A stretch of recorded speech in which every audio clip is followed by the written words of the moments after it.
টিয়া দাও।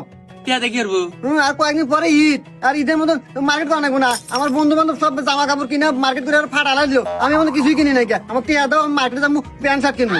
এই তোর তো তাপবাদ জ্ঞানী হয় নাই রে, আর তুই যাবি ঈদের মার্কেটে জামা কাপড় কিনবে।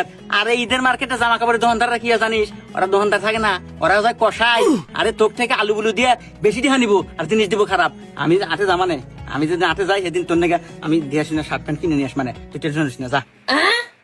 আচ্ছা ঠিক আছে, আজকের মধ্যে এনে দিও। আচ্ছা ঠিক আছে, দেখ মানে যা, এই যে আমার বাজারে যা নাকবো পাইপ কিনবে, ওই সময় যা নিয়ে আস, মানে বিকেলে নিয়ে আসতে যা। ঠিক আছে সোহেল, তোর নাকি শার্ট আনছি, শার্ট নে। আব্বা শার্ট আনছো, দাও দাও দাও।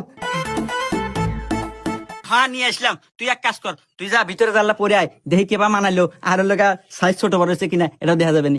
আচ্ছা আব্বা, আমি পরে আসতেছি।